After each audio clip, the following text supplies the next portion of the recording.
Hi, it is Robbie from Southern California and Zoe too, of course. We've been working all morning. Gary's washing after emus. We got a whole new setup for him. So let me show you what we've been doing this morning. I've been taking the seed heads off of these brassicas. Now don't worry, you know I always tell you I leave it for the birds, but I have left plenty for the birds. Look at all that. All those yellow flowers are brassicas, different types. All kinds. And I'm going to leave that right now for the birds because I'm not over there working. I am here working. And what I'm doing is I'm trying to get these old dog kennels set up so I can get plants growing in them, but kind of in a way where I can move them later. And I also want to make sure I have enough greens to make green drinks and stir fries or whatever I want to make, or salads. So this is my goal, to get this looking something like what you see here in there, this one. And that's the start. Let me show you over here. We'll come here and I'll show you what I'm going to do. Zoe's been with me all morning. This is set up exactly the way I want, except for that fountain I'm going to take apart, gut it, and put it back. That's a candlestick, and they love it. This is a food tray for this. This is a solar fountain. That's nothing more than when you buy hamburgers or meat at the grocery store. It comes like that. Look at that. Free with some rocks, and the birds are crazy about it. Now, as you can see, these are all pots. In here is all the weeds and everything I've been pulling. It's not really weeds, it's dead leaves and stuff off of plants. And then I'm putting flowers. Look at this. Is that not beautiful? In pots. I've got some salvias. I've got more geraniums. I've even got forget-me-nots. I've got a wildflower I picked. I went for a walk and picked some wildflowers. We'll see. That's called, I think it's called sticky monkey plant. And that's back there. It's the yellow one that you see there. This is what I'm going to do with all of them. Even this one is done. Now, I left this plant in its pot, as you can see. And that's going to stay there for now. And then, oh, something got in here and chewed a lot of that up. Well, we have more compost, and I'll get something else in there, and that's okay. And then I've got some milkweed. It's been bringing in monarchs. I've got the walking onions, another brassica. But that's not what I wanted to talk about today. I'm growing potatoes in here, you know that. Have not gotten to this. I've cleared all the mint out of here because though I love my mint and I love having it all winter through the ground, you walk through it, it smells so good. The issue is we do, living up on the hills here, do have rattlesnakes. And last year there were about 4 of them found. Not directly on the property. There were some up there. There was some out front. And I believe there was one on the property. Well, when I walk through here, I want it clear on the ground because they don't want to be out in the open. And I do have a gopher snake living here, and I want him here. He's taking care of rodents, and he will keep out the rattlesnakes because this is his territory. But let's just say when I'm walking through my garden, I want to know what's at my feet. So when you leave it open like this, they're not going to be hanging around, and hopefully they'll stay out there. And usually they do. So this is what I did here. Zoe and I have been out here all morning while I was having coffee, and we filled this. Now, this has got horrible soil on the bottom, literally hard clay, but it does drain. And there are holes all the way around. I think it's more on the back. But instead of lugging everything out, I'm top dressing it. So all these seed heads came off of here. And see how small the leaves are? This is really what I wanted to show you. See how small these are? This should be massive leaves. But when you're growing so many seed heads, like those yellow ones over here, all the yellow flowers, the plant usually produces a lot smaller leaves. See how small the leaves are and how big? They should be bigger than that. But it puts all its energy and strength into growing the seeds because it's reproducing. It's not going to die back. Brassicas could live for about 5-6 years without a problem. So I leave them. But I want to make sure that I have food for myself as well as nature. So this is why I went ahead and trimmed it back. I will pick through the ones that grow really good, and the ones that don't, I'll go ahead and compost it. So let me show you what happens when a plant decides not to throw seeds for whatever reason. Here is the same plant. Do you see this? Can you believe, look at the size leaves of this. Now this is in the ground, but I compost in there. See, I've got leaves and stuff in there. I compost in there. I'm growing potatoes there. This one was a bunch of the same thing, leaves from the garden, and then I put a purple tree colored, I believe. Oh, so it's the purple tree colored that is going this seed right now. All right.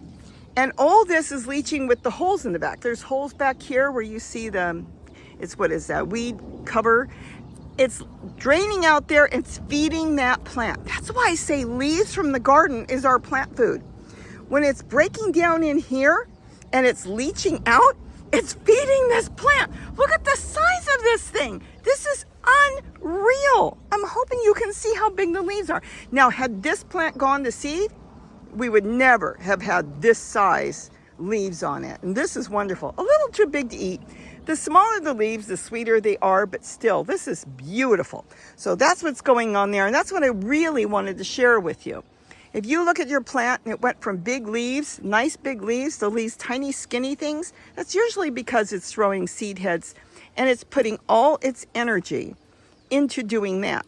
Now, it will come back once it's done. Now, if it's not done, there are times that just because you cut the seed heads off doesn't mean that you fix the, let's say, your problem and you want to have big leaves. It will continue to try to produce more.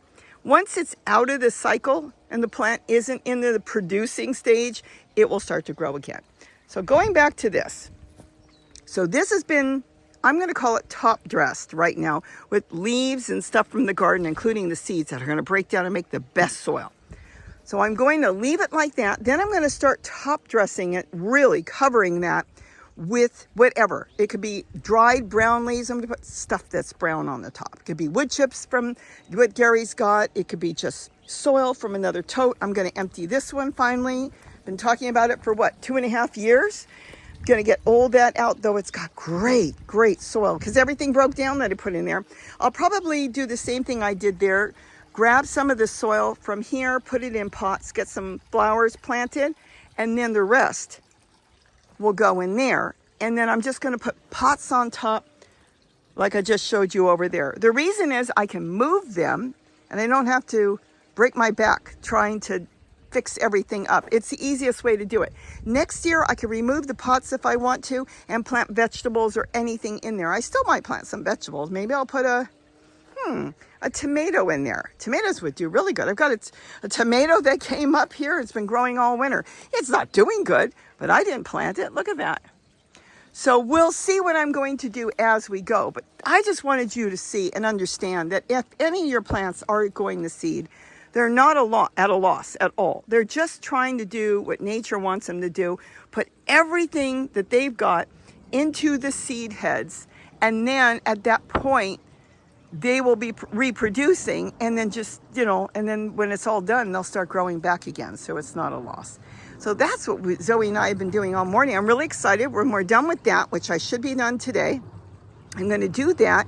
And then all my plants that have died back here, like you think, geez, what are you doing all this? Are you composting all this? Look at this. These are all different brassicas. I love the shape. So nice. And they're light. And let me tell you something. They last for years. All right. I wasn't going to do that, but let's go take a walk. Isn't that beautiful? So don't worry. Now birds have plenty of food. This is what I've been doing with this. So that'll be good. Finally. Hopefully I'll go through a garden tour and it'll be gone. Check the next garden tour and see if it's there. I've been talking about 2 years. It got moved there. And it's like, I'm going to move it next week. I'm going to move it next week. There it is. Look what, there was a bird already on it. So I've been zip tying these onto here. This is the rebar. And then I'm also wiring it. So I'm using that rebar wire I use all over the garden because you pay what, $10 for 400 feet or something. And just a little bit. So this way, if a hawk came this way, they're not going to bother them. And I'm going to hang, Gary just put a hook up there for me. I'm going to hang a feeder up there. This is going to extend the bird garden. We have to extend it. We have way too many birds to not extend it out. So that's going to go this way. And if all goes well, I'll get some tomatoes or vegetables growing. I got a little bit going in there. But this way, I'll have more for the birds, more places to set up fountains. I've got some sitting here on these things I pick up at the dollar store. Look at that. Can you believe this? See this? What is this? This is almost a 3-foot tree colored in this little tiny thing. It's just amazing how they grow. You can put those in a pot and of course it would get bigger, but look at that. And that's growing in there. And then I've got my blanket flower that came up I didn't plant it. Something planted it here. And these are beautiful. I might move this. I've been trying to collect the seeds. This isn't the seed. This is the ball that's left, the spiky ball. The seeds are actually in this part. Oh, let's see if we can catch it. Because if you think you're catching it on the ball, this is where the seeds are. And they'll be inside each one of those. So if you've got the blanket flower and you think, oh, I've got seeds there. No, seeds are gone already. Birds either ate them. Oh, here's another flower that's going to open. These are magnificent. I can't believe that Mother Nature gave me this for free. Look at that. And I've been reading up. You can't believe everything you read. That it says you plant it and it grows for an entire year, and then in its second year it flowers. Don't believe that. It came up in this flower pot that I had something else growing in the fall and then immediately produced flowers. So I don't know. There's a lot of stuff out there that simply isn't the right information. It flowered right away because I know that because I had something else I planted in there, and then this little plant came up. And thank goodness I didn't pull it out thinking it was a weed. So that's what we've been doing all morning. Now I'm going to go get some other stuff done. I've got fountains and everything I'm putting out here.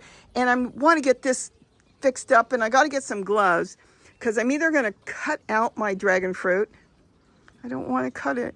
We're going to start getting flowers. I think Gary found the flower in his garden, the bud of a flower. I might redirect it up and well, I got to get heavy gloves. Let's say you only try once without gloves. Yes, I tried. So I might just redirect it, or I'll leave it. Now that I think I am going to move this tote, I think this tote is about 8-9 years old. And yeah, it's bent up because I didn't take care of it. And I really don't think I'm going to throw it out because it's not broke. It's bent because I had a great big, I think it was a purple sprouting broccoli in there that fell over. And I let it just lay on its side and it bent it. But if I can get that soil out of there, I'll be able to walk back there. And then I can figure out where else I want to put that great big tote. Isn't that something? All these years? Well, these are, 8 years old at least. They're doing really good. I'm leaving that. And here I'm propagating. This is just a nice place to propagate. I'm letting my chocolate mint grow here because I use this all the time. And if I wanted to pull it out, I would just keep making more pots of that because I love chocolate mint. The other mint I showed you was spearmint. So that's what's been going on today. The weather is changing, yet we're still in the 50s at night. So once it turns into the 60s, my ginger, turmeric, watermelon, cucumbers, everything will start to grow. Right now it's just sitting, but I am getting zucchini. And I'm not sure, but I might do a separate setup for zucchini here in small totes that you can get now at Dollar Tree for $5. They're not as big as the 18-gallon, of course. They're 10 gallons. But you know, I really like them. One big plant per tote.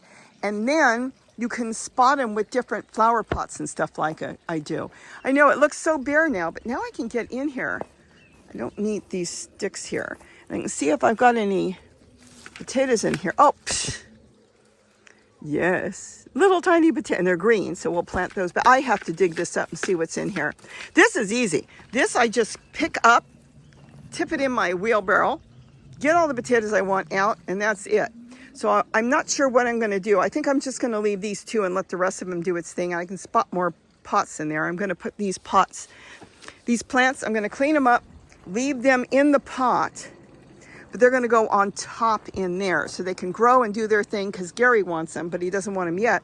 This way you just grab them. In the meantime, their roots will go out and they will pick up nutrition from when you set it up in here with all this matter. They're going to pick up nutrition from the container they're growing in, even though they're still going to be in the pots like the other ones. I hope I'm not going too fast and you understand that.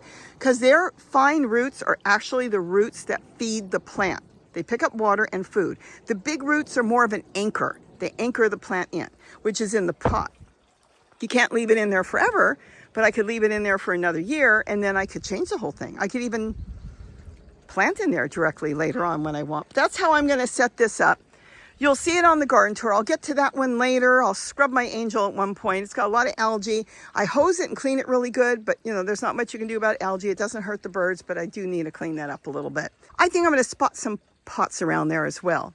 I might put walking onions. Look how beautiful the walking onions look. So I can put some pots of walking onions around there, give it kind of like a pond side plant. Isn't that pretty? That will look really nice. And maybe even some flowers around there.